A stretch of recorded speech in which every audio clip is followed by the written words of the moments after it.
Meus amados irmãos, a paz do Senhor, hoje nesse segundo episódio dessa série, falando sobre os princípios elementares para a obra missionária, vamos falar do chamado.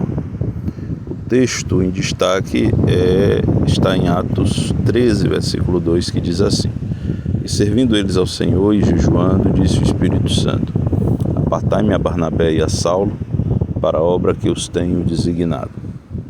O chamado para testemunhar de Jesus é comum a todos. Então todo crente, ele é, na sua essência, um anunciador do Evangelho de nosso Senhor Jesus Cristo.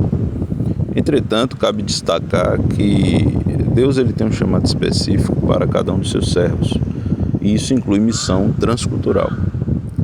Observamos que muitos irmãos, movidos por empolgação, ou até mesmo pela falta de um direcionamento bíblico, se esforçam para cumprir o ID de Jesus, mas acabam transformando essa obra em obra de realização pessoal.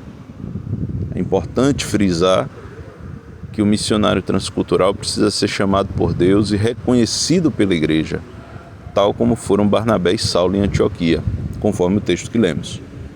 Além disso, é fundamental que o envio passe pelo crivo da igreja, para que não haja dúvidas e o missionário não fique descoberto posteriormente.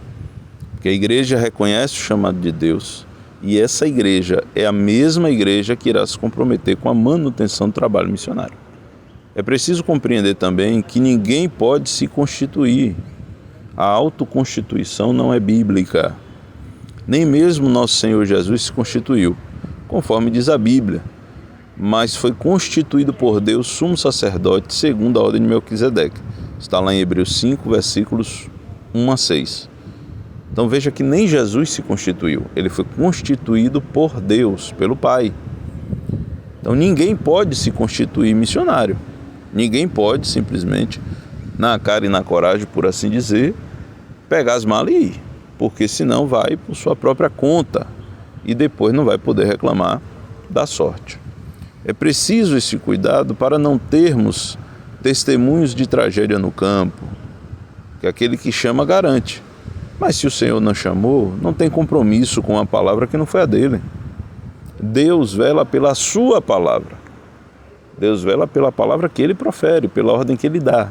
Deus não tem compromisso com a vontade pessoal de ninguém. Importante frisar isso muito bem.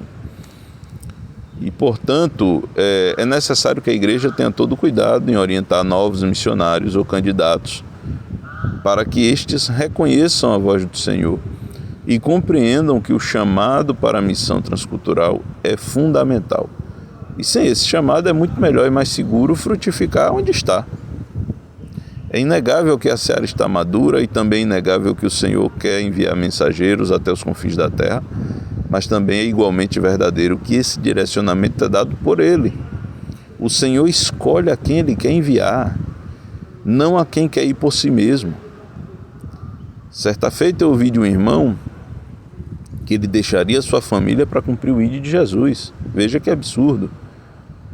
Esse irmão deixou muito claro que na fala que não tem chamado, porque o chamado é coerente. Deus não vai de forma alguma desagregar uma família para ganhar almas, muito pelo contrário. Ele chamará pessoas aptas, solteiras ou casadas, mas em plena harmonia com a família e com a igreja. Deus ele jamais destruirá o matrimônio em nome da obra missionária, pois a obra missionária em sua natureza é obra de salvação e restauração. Portanto, devemos estar atentos a candidatos e à própria igreja local quanto ao chamado do Senhor.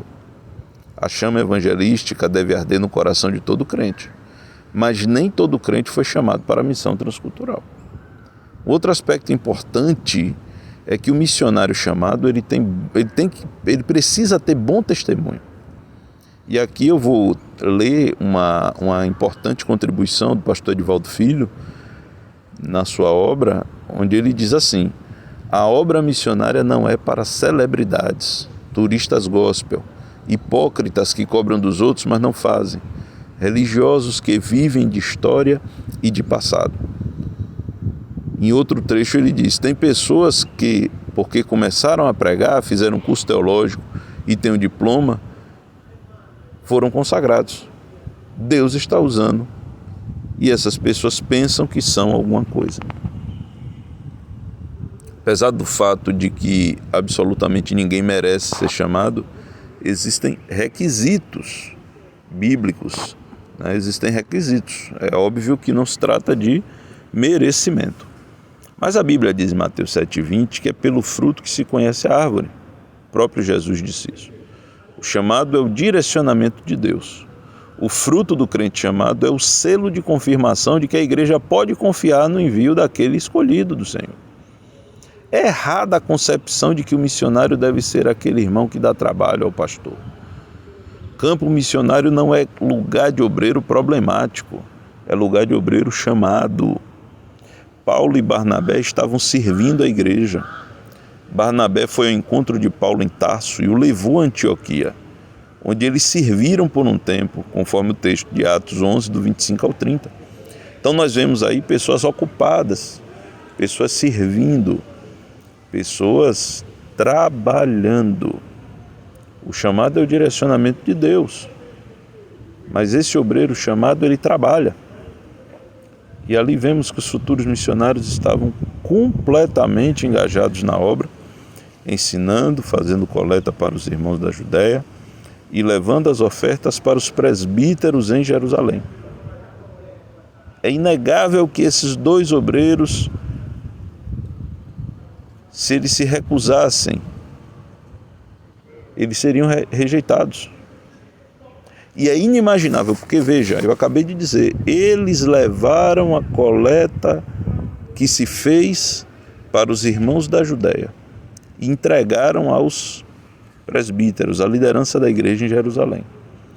E não dá para imaginar Paulo e Barnabé tendo ataque de estrelismo. Não dá para imaginar Paulo e Barnabé tendo ataque de estrelismo e dizendo, não, os donativos que foram arrecadados em Antioquia não vamos levar para a Judéia, uma vez que estamos contados, conforme o texto de Atos 13:1, eles estavam contados entre os profetas e mestres da igreja. E eu fico imaginando por um instante Barnabé dizendo, eu não sou menino de recado, ou Paulo exclamando, meu ministério está encolhendo, ou então ambos dizendo que para tal tarefa enviassem outros, visto que eles eram doutores na palavra e não poderiam servir daquela forma. Dá para imaginar uma coisa dessa, irmão? É impossível conceber tamanho absurdo. É impossível nós refletirmos no texto e não nos maravilharmos com tamanha humildade daqueles servos de Deus que, mesmo estando contados entre os profetas e mestres da igreja, estavam dispostos a levar os donativos arrecadados para os crentes na Judéia. Infelizmente, nós não vemos isso na igreja atual. Certa feita, eu ouvi uma expressão que dizia assim, não nasci para ser porteiro, meu lugar é o púlpito. E essa é apenas uma das expressões infelizes que temos ouvido ultimamente. Mas é necessário entender que o futuro missionário precisa ser experimentado. E se tiver frutos condignos, aí sim ele deve ser enviado ao campo. Se Deus está no negócio, os frutos aparecerão. Quando Paulo e Barnabé foram chamados, eles estavam servindo ao Senhor, conforme o texto de Atos 13:2, servindo ao Senhor e jejuando. Deus é coerente, irmãos. Jamais um obreiro chamado será rebelde, contencioso, preguiçoso e soberbo, pois estes valores não podem ser levados ao campo missionário. Os obreiros estrelinhas, esses obreiros, meus amados irmãos, conhecidos como estrelinhas, que não pode tirar a portaria, que não pode servir água ao pastor, ao dirigente do culto, ao pregador, que não pode arrecadar oferta, que não pode levar a ceia na casa de um irmão enfermo, esse obreiro também não pode servir no campo. Não há a menor condição desse obreiro estrelinha, desse obreiro, desculpe as expressões, mas esse obreiro engomadinho, esse obreiro albofadinha, ele não vai ter condição de servir no campo. Porque por mais que ele tenha fartos recursos financeiros, ele vai lidar com a realidade nua e crua. E ele vai ter que pegar, botar a mão na massa, como diz a expressão. E Paulo, ele orienta Timóteo, quando da separação de diáconos, e é uma orientação muito clara. Muito clara. Está no texto de 1 Timóteo 3,10. Também sejam estes primeiramente experimentados, e se mostrarem irrepreensíveis, exerçam diaconato. Os obreiros reprovados, se forem enviados, eles sofrerão e talvez naufraguem na fé. Ou eles próprios ou seus familiares. Eles darão trabalho aos pastores. Eles darão trabalho às ovelhas. Eles darão trabalho aos pastores que enviaram, aos pastores que o receberam. Quantos casos nós temos conhecimento de obreiros que chegam no campo para dar escândalo? Obreiros se envolvendo em casos extraconjugais, obreiros caloteiros, obreiros rebeldes, obreiros que querem dividir igreja, que querem tomar pastor, que querem fazer trabalho junto de igreja. Esses obreiros, e é preciso que a igreja entenda, se você manda um mau obreiro para outro lugar, você não está enviando bênção, você está enviando maldição para aquele lugar. Você não está mandando bênção, você está mandando maldição. Você está mandando um obreiro que vai ser canal de escândalo, pedra de tropeço. Porque nós só damos o que temos. Se ele não corresponde na igreja local, quem nos faz pensar que ele vai corresponder no campo? Se ele não dá fruto na igreja local, o que nos faz pensar que ele dará fruto no campo? Nós só damos, eu repito, nós só damos aquilo que temos. O obreiro precisa ser amigo do pastor. O missionário precisa ser amigo do pastor. Se ele não for amigo do pastor, ele não vai conseguir ser abençoado no trabalho missionário. Um outro ponto a ser considerado é que Paulo e Barnabé atuaram sempre em comunhão com a igreja. Quando eles foram a Jerusalém para entregar a oferta aos crentes, olha o que diz o texto. Eu já mencionei, mas eu repito aqui, eles foram entregar as ofertas arrecadadas para os crentes da Judéia. E diz o texto em Atos 12, 25, o seguinte: Barnabé e Saulo, cumprida a sua missão, voltaram de Jerusalém, levando também consigo a João, apelidado Marcos. Eles foram a Jerusalém, entregaram as ofertas e voltaram para a sua base. Eles retornaram para a igreja que os enviara. É como se fosse um teste para aquilo que, ainda que eles não soubessem, o Espírito Santo já havia traçado. Deus não conta com obreiros rebeldes que cortam a corda e dão um grito de Ipiranga. Deus requer missionários que, após cumprido o trabalho a que foram designados, voltem para a igreja, voltem para casa. Pode levar 10 anos, 20 anos, 30 anos, mas você tem casa, você tem a sua base missionária. E esse voltar não se refere apenas ao retorno físico. O obreiro precisa dar um retorno de notícias à sua base, precisa dar satisfação à sua base. Ele não pode simplesmente achar que é independente e se desvincular da igreja que com tanto amor o enviou. Isso é de uma ingratidão sem tamanho. E por isso, nós não podemos concordar com essa atitude. Essa volta de Paulo e Barnabé, com certeza os credenciou junto à igreja, pois obreiro sério é aquele que presta contas. A obra não é feita por uma estrela que brilha enquanto a igreja aplaude. É preciso ter essa consciência de corpo para o vínculo ser preservado. Missionário chamado, como eu já disse e repito, é amigo do pastor e é amigo da igreja. Sabemos que existem muitos casos, lamentavelmente, de pastores que menosprezam os missionários, principalmente quando eles foram enviados pelo antecessor no campo. Esse erro precisa ser combatido com toda a nossa força, mas a rebeldia é injustificável em qualquer situação que ela se apresente. O missionário chamado é humilde, coerente e respeitador. Ele entende que a resposta branda desvia o furor, conforme Provérbios 15:1, e conhece o valor da oração. Ele sabe que depender de Deus é sempre a melhor opção.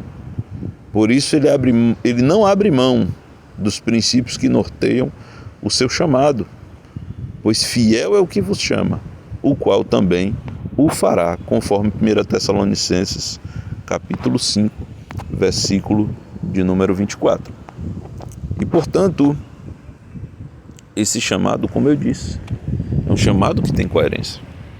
Para recapitular o que nós falamos nesse episódio, nesse capítulo, Deus, Ele chama o obreiro, mas esse obreiro chamado, ele reúne alguns requisitos que vão desde o seu próprio caráter até a aprovação da igreja. E por isso, meus amados irmãos, nós não podemos pensar de hipótese alguma que o obreiro, ele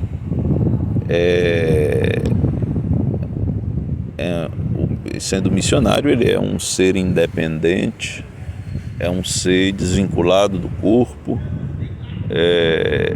e que também pode ser qualquer pessoa. Não podemos pensar assim. Você, meu amado pastor, que em algum momento houve essa meditação, jamais puna os inocentes para resolver uma situação. Jamais faça isso, porque Deus vai cobrar de ti. Não envie obreiro sem te chamado. Não envie o que tem de pior na igreja para se ver livre. Não faça isso, porque você estará enviando uma pedra de tropeço e uma porta de maldição para os povos não alcançados. Ninguém aprende esse tipo de coisa no campo. Caráter não é forjado no campo de batalha. Caráter é forjado em casa, talvez até malhando trigo no lagar, talvez até enfrentando leão e urso, mas o caráter é forjado em casa. O caráter é forjado no bastidor. E depois, esse obreiro aprovado, ele será enviado ao campo de batalha. Portanto, não pense. Alguns até com boa fé, boa intenção, talvez pensem assim: não, vamos enviar esse menino problemático, porque lá ele vai apanhar tanto que vai aprender. Não vai aprender. Ele vai piorar. E ele vai amaldiçoar a própria vida, a família e o campo. Ele não vai aprender no campo. E isso não se aprende no campo. Outras coisas, sim, mas isso não. Então, se ele é um obreiro problemático, rebelde, intrigueiro, fofoqueiro, na igreja local, ele vai ser ainda pior no campo. Mas se ele é um obreiro valoroso, aí, tendo chamado, tendo designação do Espírito Santo, como foi com Paulo e Barnabé, ele será uma bênção no campo missionário. Que o Senhor abençoe ricamente o seu povo e que possamos guardar a sua palavra em nosso coração para não pecarmos contra Deus. Deus abençoe em nome de Jesus.